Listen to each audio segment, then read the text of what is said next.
Hi, welcome back to the garden. In today's video, I'm going to show you how to make a really simple soup with simple ingredients. It's one of my favorite garden to table recipes. For a double batch, you need 2 onions, 4 potatoes, 8 cups of broth. I like to use water with this better than bouillon.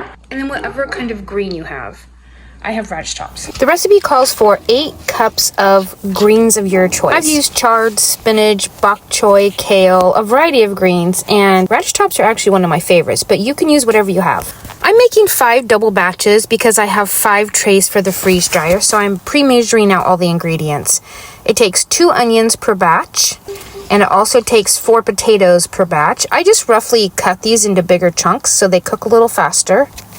It takes a 1/4 cup of butter or oil. I'm using avocado oil. The recipe I was given a long time ago says to put the oil in the pot and then add the onions and saute them a minute, but I just add everything at once and it works out just fine. I don't actually notice a difference in flavor.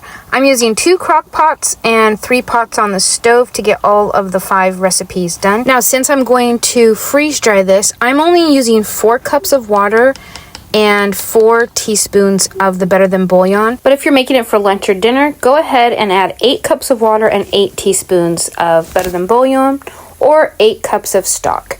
If you want to eat it chunky, you can just leave it like this, maybe cut it up a little bit better. That's how my dad prefers it. I like to blend it, so I'm going to scoop it from the pot into the blender once it's cooled down enough. It's all blended, ready to eat. We've got a little bit left over. I'm just gonna put it in this canning jar for the freezer, and then somebody can pop it out later for a lunch or a dinner ready to go. I'm gonna add this to my radish playlist. If you grow radishes and you're not sure exactly what to do with them, go check out the playlist. I've got a couple recipes on there as well as ways to preserve them. I will link it down in the description box below. If you like videos about gardening and preparing your garden food, go ahead and subscribe, and I'll see you next time.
I had to add a second chunk. The first one, it just wasn't very strong at all.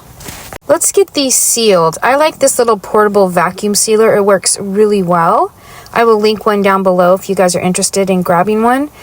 It just sits on there for at least 20 seconds and you pull it off and the thing is sealed. I always check it to make sure it's sealed. Sometimes it doesn't, you just have to do it one more time. But that's our final product. The 5 trays were 6 jars worth.